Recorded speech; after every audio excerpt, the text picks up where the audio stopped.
ఓం నమ శివాయ. శ్రీ మాత్ర నమః. ఓం శ్రీ సాయిరామ్. అందరికీ నమస్కారం అండి. ఈ రాశి వారికి నవంబర్ 8, 9, 10 తేదీలలో ఒకేసారి 5 పెద్ద అదృష్టాలు అయితే రాబోతున్నాయండి. ఇకపై నక్క తోక తొక్కినట్లే అని చెప్పుకోవచ్చు. కానీ ఇద్దరి స్త్రీల కారణంగా జరిగేది తెలిస్తేనే నిజంగా మీరు షాక్ అయిపోతారు. ఈ యొక్క రాశి వారి కంట ఈ వీడియో పడింది అంటే గనక అదృష్టంగా భావించి మీకు జరిగే నష్టాలు ఏంటి, ఆ స్త్రీలు ఎవరు, మీకు కలిసి వచ్చే ఆ అదృష్టాలు ఏంటి, ఆ అదృష్టాలు తొక్కించుకోవాలి అంటే మీరు ఏం చేయాలి అని పూర్తి వివరాలు అనేటివి ఈ వీడియోలో మీకోసం క్లియర్గా వివరించడం అయితే జరిగింది. కాబట్టి ఈ వీడియోని ఎక్కడ కూడా స్కిప్ చేయకుండా చివరి వరకు చూస్తేనే మీకు పూర్తి వివరాలు అనేటివి తెలుస్తాయి. వీడియోలోకి వెళ్ళే ముందు ఖచ్చితంగా వీడియోకి లైక్ ఇచ్చి అయిపోయింది. దానికంటే ముందు ఇంకా ఈ వీడియోకి అయితే సబ్స్క్రైబ్ చేసుకోవడం అయితే మర్చిపోకండి. ఇప్పుడు ఈ రాశి వారి గురించి తెలుసుకుందాము. గతంలో జరిగింది ఏంటి, గతం నుంచి మనం ఎన్ని విషయాలు నేర్చుకోవాలి, అంతేకాకుండా భవిష్యత్తులో ఏం జరగబోతుంది, అసలు ఆ ఇద్దరు స్త్రీలు ఎవరు, మీకు కలుగుతున్న అదృష్టాలు ఏంటి. ఇప్పుడు మనం ఎంత పని చేస్తున్నా కూడా పని అనేది మనం కష్టపడతాం, అది చేయడానికి దాని నుంచి మనకు రిజల్ట్ రావాలని చెప్పి మాత్రం ఖచ్చితంగా ఈశ్వరుని అనుగ్రహం ఉంటేనే, అంటే కొండంత పని చేసినాక ఘోరంత అదృష్టం ఉంటేనే మనకు దాని ఫలితం వస్తుందండి. లేకపోతే కష్టం శ్రమ అంతా కూడా వేస్ట్ అయిపోతుంది అన్నమాట. కాబట్టి మీరు ఆ విషయాన్ని దృష్టిలో పెట్టుకోండి. ఎందుకంటే ఈ రాశి వారు వీరి గురించి మనం వ్యక్తిగతంగా చెప్పుకోవాలి అంటే చాలా మంచి వారని చెప్పుకోవచ్చు. ఎందుకంటే చిన్న పిల్లల మనస్తత్వం కలిగిన వారు ఈ రాశివారు. చిన్న పిల్లల మనస్తత్వం ఎవరికి ఉంటుంది, ఆ యొక్క పసి పిల్లలకి ఆ యొక్క మనసుని అంటే దైవంతో పోలుస్తారనమాట. అంటే ఆ కళ్ళ కపటం లేకుండా ఎదుటివారితో కొంచెం నవ్వుతా ఎదుటివారితో మాట్లాడారు అంటే కనుక ఎదుటివారితో నవ్వుతూ మాట్లాడేసేయడం, కొంచెం నమ్మినట్టుగా వారు మనకు కనిపించారు అంటే కనుక వారి యొక్క విషయాలు 2-3 చెప్పారంటే కనుక మన విషయాలన్నీ కూడా వారితో చెప్పేసేయడం. అంటే దాని యొక్క లోతులు పాతులు అనేటివి వారికి తక్కువగా అంటే తెలుస్తాయి అన్నమాట ఈ రాశి వారికి. అందుకే వీరిని పసిపిల్లలతో పోల్చాము. ఎందుకు ఈ మాట అనాల్సి వచ్చిందంటే కనుక ఎవరైనా కానీ కాస్తంత స్నేహం చూపించారు అంటే కనుక వారితో అన్ని విషయాలు కూడా చెప్పేస్తుంటారనమాట. వెంటనే ఎదుటి వ్యక్తులను చాలా ఈజీగా చాలా గుడ్డిగా నమ్మిస్తుంటారు. అది ఒకటి వీరు మార్చుకోవాల్సిన విషయం. ఇక రెండవ విషయం ఏంటంటే వీరు ముఖ్యంగా ఎవరినైతే నా వాళ్ళు అని చెప్పి అనుకుంటూ ఉంటారో, ముఖ్యంగా బంధుమిత్రులలోనే వీరికి శత్రువులు ఎక్కువగా ఉంటారు. కానీ మేము శత్రువులమని చెప్పి ఎవరు కూడా అసలు ముఖం మీద వేసుకొని తిరగరు కదండి. వీరే గుర్తించాలి. అది కూడా ఎలా గుర్తించాలి అంటే కనుక మనవారు అనుకున్నప్పుడు మనకు కష్టం వచ్చినా నష్టం వచ్చినా లేదంటే మనకి ఏదైనా సంతోషం వచ్చినా సరే వాళ్ళు సంతోషపడాలి. మనకు కష్టం వస్తే మన వెనక ఉండి మేము ఉన్నాము అని చెప్పి ఒక ధైర్యాన్ని ఒక భరోసాని వాళ్ళు ఇవ్వాలి. అలా కాకుండా కేవలం వారి యొక్క అవసరాలప్పుడు మాత్రమే మనతో మంచిగా ఉండి వారి యొక్క అవసరాలన్నీ కూడా తీర్చుకున్న తర్వాత మళ్ళీ మనల్ని వదిలిపెట్టేసి మళ్ళీ అవసరమైనప్పుడు మన దగ్గరికి వచ్చే వాళ్ళు కేవలం వారి యొక్క ఆ పనులు గడిపించుకోవడం కోసం మాత్రమే మన దగ్గరికి వస్తున్నారే తప్ప నాని అనే ఒక బంధం అనేది వారి యొక్క వ్యక్తిగతంలోనే లేదు అన్న విషయాన్ని గుర్తుపెట్టుకొని అటువంటి బంధువులతోటి చాలా జాగ్రత్తగా ఉండాలండి ఈ యొక్క రాశివారు. ముఖ్యంగా ఈ రాశివారు మానసిక స్థితి అనేది ఏ విధంగా ఉంటుందంటే కనుక అందరూ బాగుండాలి, అందులో నేను కూడా ఉండాలి, నేను ఎవరికి అన్యాయం చేయను, భగవంతుడు నమ్మాను, నేను కష్టపడుతున్నాను, నా కష్టాన్ని తగ్గ ఫలితం నా భగవంతుడు ఇస్తాడు అని చెప్పి ఈ యొక్క మనస్థితిలో ఎప్పుడు కూడా ఆలోచిస్తూ ఉంటారు. మీరు చాలా మంచి అంటే ఒక ఆలోచన పద్ధతి ఆలోచన విధానం ఏదైతే ఉంటుందో అది మీరు చాలా కరెక్ట్గా చాలా న్యాయంగా ఆలోచిస్తుంటారు. కానీ మీరు మీ యొక్క పరిస్థితులను ఎదుర్కోవడంలోనే కొంచెం తప్పు చేస్తున్నారని చెప్పొచ్చు. అదేంటి, ఏం తప్పు చేస్తున్నాం మేము అని చెప్పి అనుకుంటారు కదండి. అయితే మనం మానవ జన్మ ఎత్తాము అంటే కనుక కొన్ని కర్మలన్నిటివి అనుభవించడానికి మాత్రమే భగవంతుడు మనకి ఇక్కడ భూమి మీద మానవ జన్మనిచ్చాడు. ఈ యొక్క మానవ జన్మలో మన పూర్వజన్మలో చేసుకున్న ఫలితాలను అనుకూలంగా అనుసరించి ఈ యొక్క జన్మలో మనకు కష్టాలు కానీ సంతోషాలు కానీ వస్తూ ఉంటాయి. అయితే కష్టాలు వచ్చినప్పుడు మన కర్మ అనేది కొంచెం కొంచెం తగ్గుతుంది, అంటే మన కోసం సంతోషం అనేది చాలా దగ్గరలోనే ఉంది అన్న విషయాన్ని గుర్తుపెట్టుకోవాలి. ఎప్పుడైనా కానీ చీకటి పడింది అంటే కనుక ఖచ్చితంగా తెల్లవారుతుంది కదా.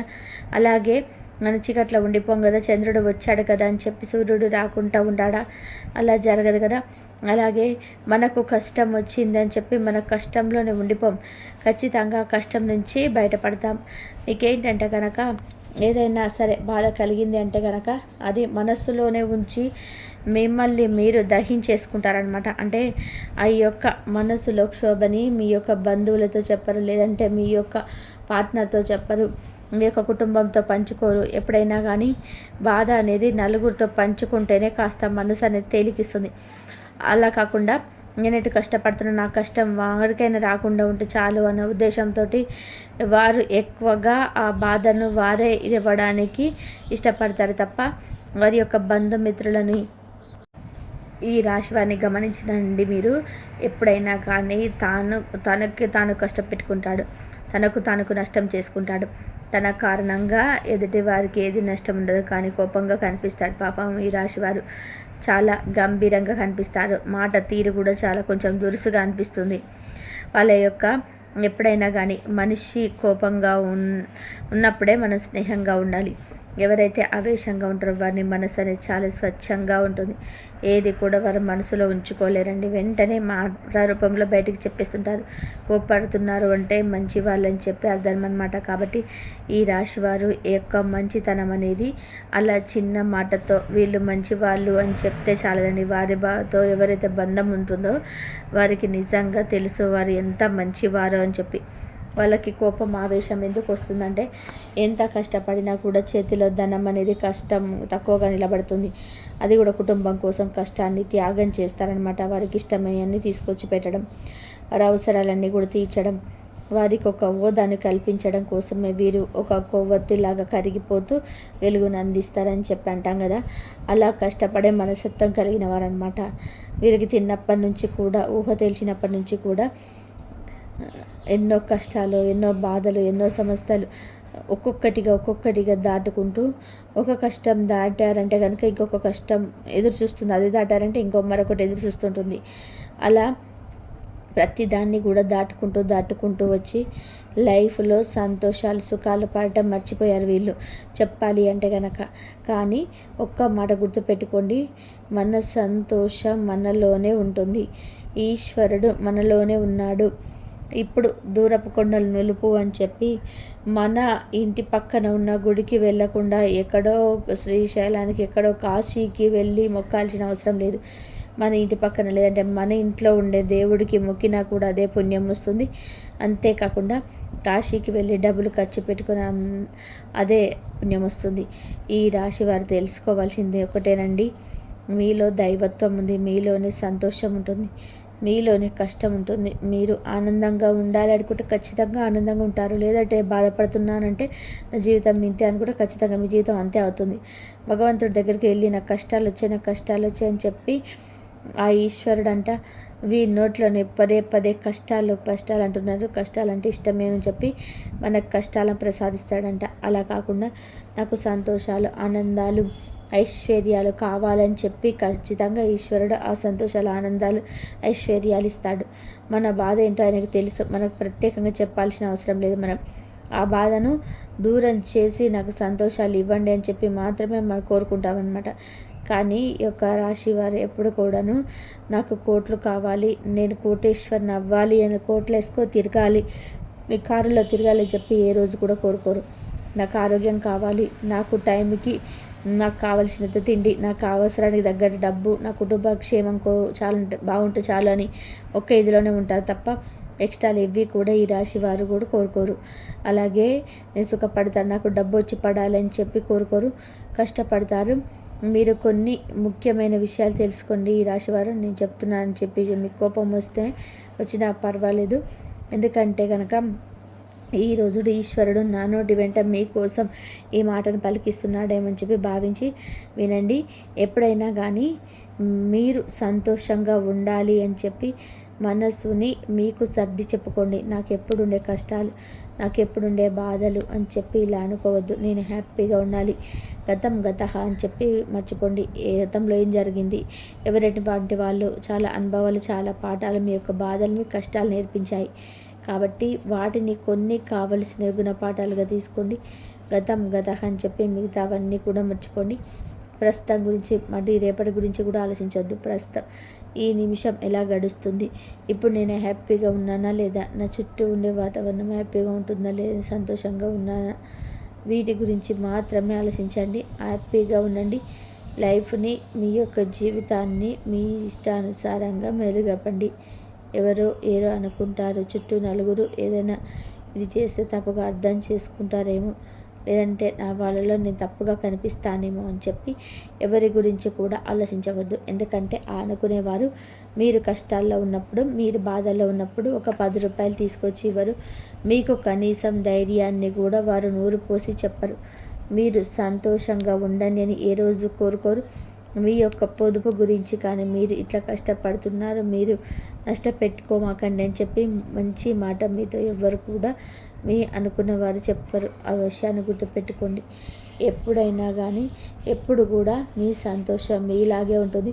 అలా సంతోషంగా ఉండడానికి, హ్యాపీగా ఉండడానికి, మిమ్మల్ని మీరు ఆరోగ్యంగా ఉంచుకోవడానికి, మీరు సంతోషంగా గడిపే ఈ క్షణాలే ముఖ్యం అని గుర్తుపెట్టుకోండి. తర్వాత వచ్చేసి ఎవరు నా వాళ్ళు, ఎవరు పరాయి వాళ్ళు అని చెప్పి ఫస్ట్ తెలుసుకోండి. మీరు నీ వాళ్ళు అనుకున్న వాళ్ళు నీ వాళ్ళు కాకపోవచ్చు. అదే పరాయి వాళ్ళు అనుకున్న వాళ్ళు నీ వాళ్ళు అవ్వచ్చు. ఇక్కడ ఎందుకు ఈ మాట మాట్లాడమంటే కనుక, ఇప్పటి రోజుల్లో రక్త సంబంధాలు అని చెప్పి మనం మనసుకోగానే సరిపోదండి. మనం ఏ విధంగా అయితే ప్రేమను చూపిస్తున్నామో అవతల వారికి కూడా మన మీద అదే ప్రేమ ఉండాలి కదా. అయితే మనము ఎక్కడికి కూడా నాన్న అని చెప్పి అనుకుంటే ఒక చేతితో చప్పట్లు కొట్టడం అవుతుందా? అలా అవ్వదు కదా.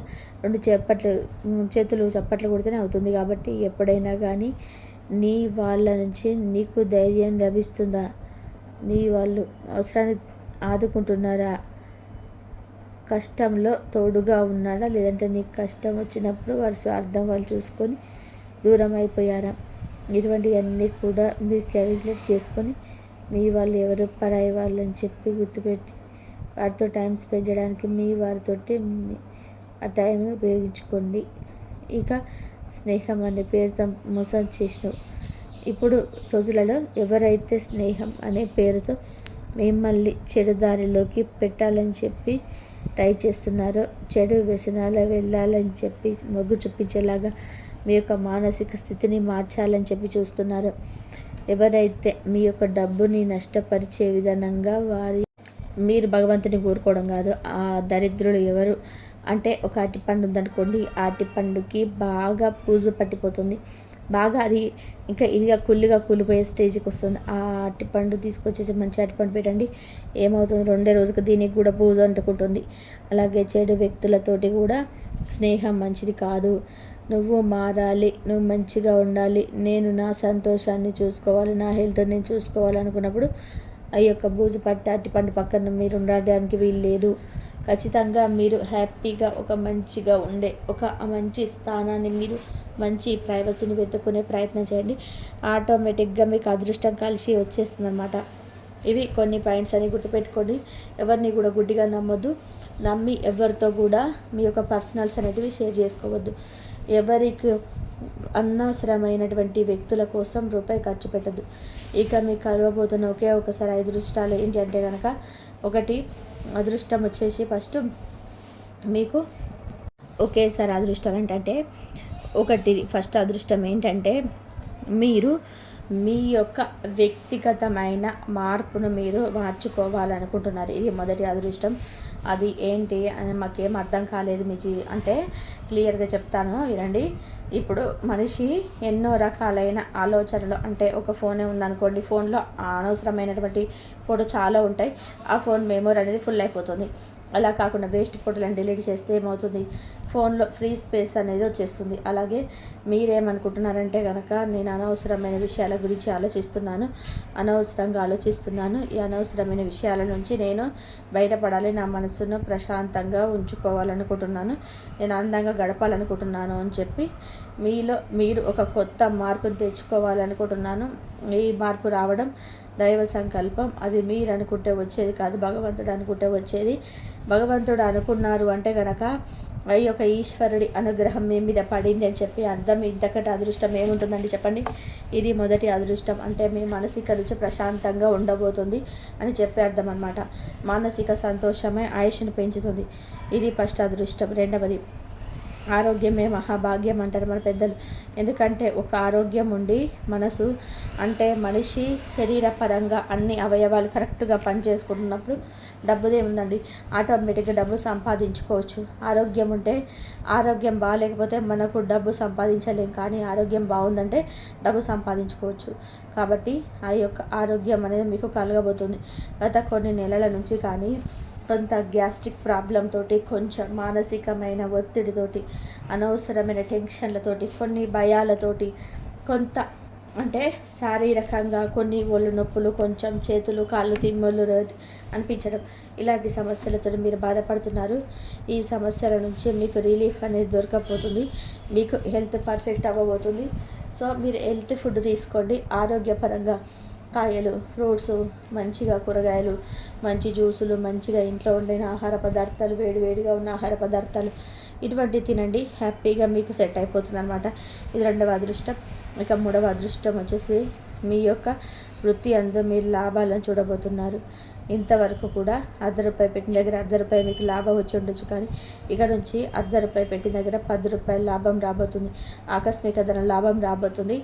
కానీ ఇక్కడ మీరు గుర్తుపెట్టుకోవాల్సిన విషయం ఏంటంటే కనుక కష్టే ఫలి అన్న మాటను గుర్తుపెట్టుకోండి. ఎంత కష్టపడతారో అంత కష్టానికి తగిన ప్రతిఫలం అనేది వస్తుంది. మీరు కష్టపడకుండా నేను కూర్చుంటా, నాకు అనుకూల టైం వచ్చింది కదా, నాకు వచ్చేస్తాయి డబ్బులు అని చెప్పి అనుకోవద్దు.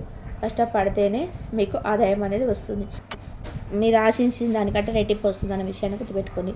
ఇక 4వ అదృష్టం ఏంటంటే కనుక మీరు మీ యొక్క జీవితంలో ఏదైతే సాధించాలి అని చెప్పి అనుకున్నారని, అంటే ఏ స్థాయినైతే మీరు కోరుకున్నారో ఆ స్థాయి అనేది మీకు రాబోతుందన్నమాట. అంటే ఏంటి అర్థం కాలేదని చెప్పి అంటారేమో. ఏం లేదండి, ఇక్కడ ఏంటంటే కనుక మీరు మీ యొక్క వృత్తి అందు నాకు ఇంత టార్గెట్ ఉంది, ఈ టార్గెట్ని నేను రీచ్ అవ్వాలి. ఇప్పుడు ప్రతి ఒక్కరు కూడా బిజినెస్లో నేను ఇది రీచ్ అవ్వాలని చెప్పి పెట్టుకుంటారు. అలా టార్గెట్ని అయితే మీరు రీచ్ కాబోతున్నారనమాట. ఎంత చేసినా కానీ కోరుకున్నది స్పాట్ ఒకటి ఉంటుందన్నమాట. ఆ కోరుకున్న స్పాట్ని చేరుకుంటేనే మనసు సంతోషంగా ఉండగలుగుతారు. ఆ స్పాట్ని అయితే మీరు చేరుకోగలుగుతారు. ఇది 4వ అదృష్టం. ఇది డెఫినెట్గా కలుగుతుంది మీకు. మీ యొక్క మంత్ ఎండింగ్ కానీ లేదంటే డిసెంబర్ 1st వీక్ కానీ మీకు డెఫినెట్గా జరుగుతుంది. ఇది 4వ అదృష్టం. ఇక 5వ అదృష్టం ఏంటని చెప్పంటారా? కుటుంబ పరంగా ఒక రకమైన ప్రశాంతకరమైన వాతావరణం. ఇప్పటి వరకు కుటుంబంలో కొన్ని డిస్టర్బెన్స్, ఒకరినొకరిని అర్థం చేసుకోకపోవడం, ఒకరి మధ్య ఒకరు గొడవలు, ఒకరికొకరు కోపం వస్తే మరొకరు రెచ్చిపోవడాలు, ఒకరు రెచ్చగొడితే ఇంకొకరు బాగా ఆవేశంతో ఊగిపోవడాలు, గొడవలు, చికాకులు, ఇబ్బందులు, సమస్యలు. కుటుంబ పరంగా ఇంటికి వెళ్తే మనశ్శాంతి లేదు, ఇంట్లో ఉన్న వాళ్ళ ఆడవాళ్ళకు కూడా మనశ్శాంతి ఉండదు.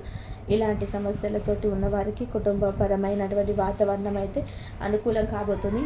అంటే ఈ రాశి వారు అనుకుంటారు, అనవసరంగా ఎందుకు వద్దు, ఇది నా కుటుంబం, నేను అల్లరి చేయడం వల్ల కరెక్ట్ కాదు, వాళ్ళ కోసం నేను తగ్గుతాను అని చెప్పి ఇటువంటి నిర్ణయం తీసుకోవడం ఒక మంచి ప్రశాంతమైన పీస్ ఆఫ్ లైఫ్ని అయితే అనుభవించబోతున్నారు.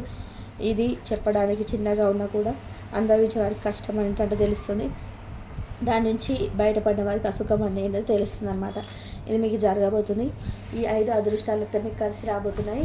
ఈ 5 అదృష్టాలు కూడా మీలో మార్పు, అంతేకాకుండా మీ యొక్క మనిషిలో మార్పు, మీ చుట్టూ ఉండే ఆ యొక్క పరిస్థితుల్లో మార్పు అనేది మీరు చేసుకునే దాన్ని బట్టే ఉంటుంది అన్న పాయింట్ అయితే గుర్తుపెట్టుకోండి. ఇవి కనుక మీరు ఆహ్వానించుకోగలిగితే మీ జీవితం మీకు అన్నక్క తొక్కినట్లే. ఎవడు ఏమనుకున్నా కూడా పర్వాలేదు, మీ జీవితంలో ఒక అద్భుతాన్ని చూస్తుంది. ఇక 2 స్త్రీల కారణంగా జరిగేది ఏంటో చెప్పంటారా?